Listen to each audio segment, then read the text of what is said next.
TV, where we're here to inspire and encourage you to pursue your gifts and talents. And the way we do that is we bring on guests who have some kind of talent that they are pursuing themselves. Some have gone with this talent for years. Some are just beginning to step in to that call that God's placed on their life. You know, and each one of us have something inside of us that God has placed inside of us that He wants it to be shown. And we need, you know, it's not about us. It's about what He wants to present to the rest of the world. So if you're sitting there and you have this gift inside of you, you know that you've got something that you're supposed to be presenting to the rest of the public, and you're not taking it where it needs to go, you need to pursue that gift. You know, there are defining moments in our life. You know, this is a defining moment right now for me to have the show. You know, to write the first book that I wrote in 1994. Those are defining moments. And when those moments come to you, you have a decision to make. Am I going to step into that moment, or am I going to let it pass me by? Well, you know, I decided after several years of sitting back doing nothing, and with that stirring inside of me, knowing that God had something special for me to do. But just like I told you once before, I thought maybe somebody would knock on my door one day and say, you know, Victoria, you really need to be doing this. Or maybe I'd run into somebody and they'd say, you know, I want you to do, but they never did. So one day I decided to step into that defining moment myself and find out what it is that God really wanted me to do. Well, you know, once you take that first step, God opens up a door for you. You might meet somebody right around the corner you didn't even know you were going to meet, and they put some kind of seed into you. Several years ago, I started a greeting card company. I'd never written anything yet, but somebody said, you know, I don't know what to write on my card whenever I'm sending out flowers or candy or whatever. Just that seed that he planted into me thought, well, I think I can do that. So I started a greeting card company. That was a defining moment for me. I could have chosen not to take that, but I took it and had cards going all over the United States and Canada. Now, I know that each one of you have got some things that you need to be doing with your life. It's your choice. You only have one life to live. What's it going to be? You going to step into those defining moments, or are you going to let them pass you by? Well, we've got two gentlemen on the show today that you don't want to miss. Ryan and Ryan, who happen to be a father and son duo. So we're going to go to a quick commercial. When we get back, we're going to have them on the stage. So stay tuned. You don't want to miss this. We'll be right back. Welcome back. As I promised, we have the father and son duo, Ryan and Ryan, who happens to be Donald and Barron. So Donald and Barron, would you come on in? It's so good to meet you for the first time. Would you have a seat over here? Hello, hello. Donald, it's good to see you. Thank you. Okay, let me get around here. And I'm going to find out a little bit about you. I've heard your name several times, but never had the opportunity to meet you, and now here we are. So, That's good. there's a couple of questions that I have for you. How does this all, now I know you said you worked at ORU. Are you still there now? I'll be officially gone in about 5 days. Oh, wow. So you're almost not there. Correct. How long were you at ORU? 35 years. Are you kidding me? No. Wow. 35. And teaching Teaching piano, piano. of all things. Wait till you hear what they can do on the piano. I mean, it's just amazing. Okay, so how does it end up that two guys, now, well, before I go there, what have you done all of your life?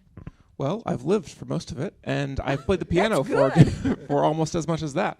I started piano when I was 4, taking lessons from Dad, and I haven't stopped since then. I didn't go to ORU. I went to the University of Oklahoma, but ever since I graduated in 2009, we've been touring and performing together. Wow. Now, was it something, did you just do it because Dad had said, I want you to play the piano, or was it something you were just burning inside to do? Well, I saw him up on stage and all these people with their eyes transfixed on him. Right. And I thought, well, I want to do that too. So so I didn't have to be forced to want to play the piano. Sometimes I had to be forced to practice, but I always loved playing. How many hours a day do you have to practice to get as good as you guys are? Oh, goodness. It depends on, it varies based on what you're preparing for, but you have to practice thousands of hours overall and I prefer to get 4 or 5 hours in per day. Really, work you day, really do yes. that much? Well, you I don't. skip a day? I prefer to do it. Oh, okay. I don't okay. always get I that missed much that in. word. Now, See, after I 30, I don't get that much. I get about 2.5, 3 hours. I'd like to get 5. He's already practiced a lot more well, than I that's have. what I'm though. saying. After 35 years, do you really need any practice? For what I want to do, yes. Wow. You know, it's like seeing your fingers go across the keyboard. It seems so easy, but now if I went over there and got on there, I think I can play that Well, it's- Mary Had a Little Lamb thing. You know, that's about Well, it. yeah. Well, it is easy after playing for a few thousand hours. Oh, wow. I'm so impressed with what you guys, and I ask you to play one of those ragtime songs, Uh-huh. you know, because that's just, everybody likes that, don't they? Oh, yeah. You know, I mean, how We how hope can so you- anyway. Well, of Yes, course. We haven't had anybody throw eggs at us for, Yeah, for I playing doubt. it. Yeah, no way. So, where is life taking you now? And can you tell our audience something, maybe some of those defining moments that you guys had, that you had a choice to make, which way to go? Have you had any of those? Even the choice to be a music teacher at ORU, wasn't Well, that a I- defining moment? Actually, no, that was one of those that I not so much fell into, but I was in the right place at the right time. I am an ORU graduate, Okay. and I was there when the teacher who, well, the one who taught me, was leaving, and I happened to be talking to the chairman of the music department, and they said, "Could you take his place?" Wow. So, for me, a defining moment was actually deciding to be a pianist in the first place. Oh, That was when I was, well, look, I had always played piano. I was one of those that this came like, you know, as a duck to water. right. And I've been playing since I was 3 years old. Liked it, but hated to practice. Now, is that by ear? Yes, Wow. I hated to practice. Got in more troubles, more lickings from my father because I should have been at the piano, especially getting lessons without charge. So it was a defining moment when I decided, okay, God, I'm going to trust my life to you and let you choose for me. I'll do what you want. Right. And a couple of weeks later, I noticed I was liking practicing. And that was a shock to me. Really. I still remember being shocked by what joy I was getting out of working out all of those little intricacies. And so that's the short story of you got started. how I decided, how I fell into the decision of being a pianist, Right. being a musician, period. Which is a defining moment. Yes. You could have rejected it, gone a different direction. Yes. So with being a father and son duo, you know, you could have gone separately. What made you decide to do Would you like this to as a address this duo? one? Well, it seemed like we were more marketable together Really? at the time. Uh-huh. Well, you don't see a lot of father-son duos. I don't know that I've seen anything like that with, you The know, piano, playing the uh-huh. piano. Right, right. And so we thought, well, we have fun together. I had taken lessons from Dad for 13 years, and I played in his jazz piano trio, or jazz trio on drums. I used to play drums more than I do now, Wow. and so we think very similarly in musical terms, and so we thought, well, let's give this a shot and see how it goes. Wow. Did it click right off the bat? Not as well. Some parts clicked. Others took a little bit longer. It's not getting booked at performing arts venues is not as easy as it seems. You have to go to conferences and Oh, really? cultivate relationships, and so that takes longer than you would Right. hope as a performing artist. Well, now, as I watched you guys in practice a while ago, and you know, it just seems like such a natural thing. But did you have to learn how to switch over and let one of you play one? And do you ever change parts? Like you're playing one part, he's playing one part. Do you ever switch so that he's playing the part you played before, or How does that Yes. work? Especially when we improvise, we decide who's going to take the lead and when. Okay. He might take it for the first, if it's a 32 bar song, he may do it for the first 32 bars and then improvise, and then I will come in and improvise and then take the last 32 bars, so to speak, and take the lead. And one does the lead, one does the supporting. So when you improvise, you're saying that you don't really know what you were going to play during that moment? Not You just start exactly. Not playing? exactly. Not exactly. And sometimes we get confused or forget what we say we're going to do. Yeah. And so if you've been playing a part and the other person's been playing the other part, and then you notice that both of you are playing the same thing, you realize, oh, I should have switched. And then if you see a look of brief shock and then amusement on our faces, and we look But at each other. probably the crowd doesn't even notice. They don't notice. Well, they notice. They probably didn't notice that it happened. Right. But they notice the reaction, and if we have a good time with the reaction, then Yeah. they notice that part. Well, somebody that came on the show the other day, I just said, just be natural. I think people like that better. Instead of being so stiff with what you're doing, joke about it. You have a mistake, just go with it, right? We have no hard time joking about the mistakes that we make. Well, guys, we've got to take a commercial break, but when we get back, I'd like you to be on the stage and do a couple of numbers for us. They're going to blow you away. Wait till you see. So stay tuned. We'll be right back with Ryan and Ryan. We'll be right back.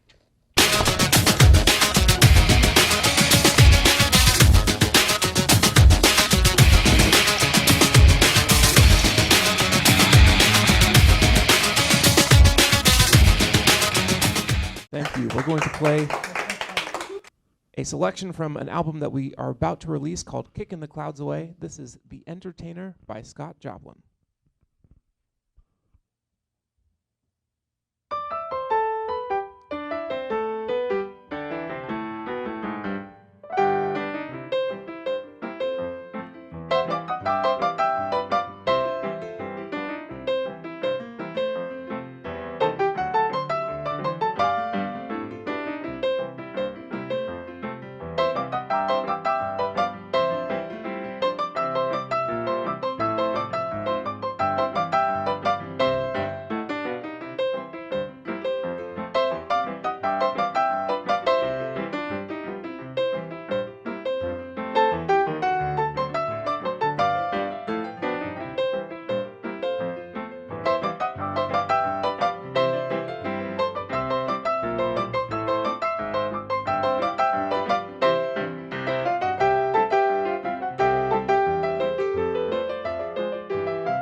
could probably tell from my speech patterns and all that I am not born American.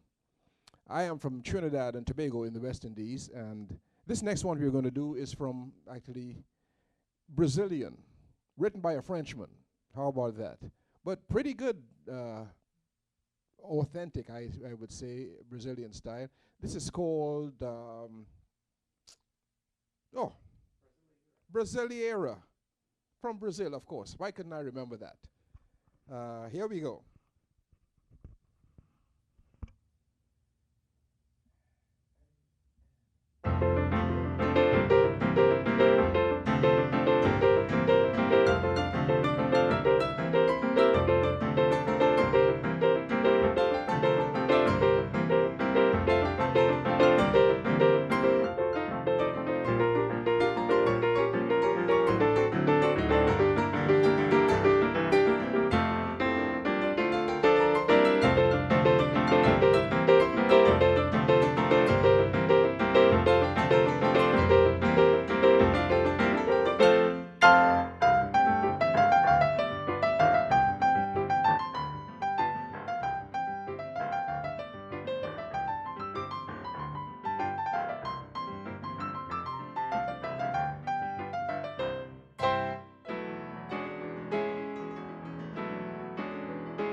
Welcome back. Now, I know you enjoyed that with Ryan and Ryan. So we've got just a few minutes left here, and I'm going to ask them a couple of questions I probably should have asked before. But Trinidad, I knew that you had a different kind of accent other than the Okie, but Trinidad, that's exciting. Yes. So how long was it that you were in Trinidad before you came to the U.S., and why? I came here, a couple of months shy of my 17th birthday. Now with parents? No, I'm sorry, my 18th birthday. With parents or no, just by yourself? Solo. Wow. I came to go to Oral Roberts University. No one there had heard me play, but they offered me a scholarship based on the recommendation of an acquaintance of the director of admissions. Wow. I'll Sounds give like a shout God out. Thing to me. It was. That guy was Jim Fortunato. He told Chuck Ramsey at ORU about me. Right. And Chuck contacted me and worked it out, and I came and finished my degree there in 72. Wow. And subsequently returned to teach there, and this is my last year. Wow. Well, you know, it's such a joy to see the two of you, father and son. What could be better than that, you know? I mean, it could be anybody, but it's a father and son. I'm so glad that you stepped out and did this together. Well, thank you. We enjoy it. Do you have any final last words that you can say about the direction that you all are going with your career? Goodness. We aim to continue doing what we've sought after, which is to use our music and message as a means to share the joy that we have both inside of us, to share the love that we feel for God's people, and we want to use music to convey it. And you do that quite well. Well, thank you. Thank you. Thank you for coming on. Now we're family, welcome. okay? All right. So that Can means I come over for dinner? Well, I hate to cook, but why don't we go out to dinner someday? Deal. Okay. Thank you for coming. I really do appreciate it. So you all stay tuned.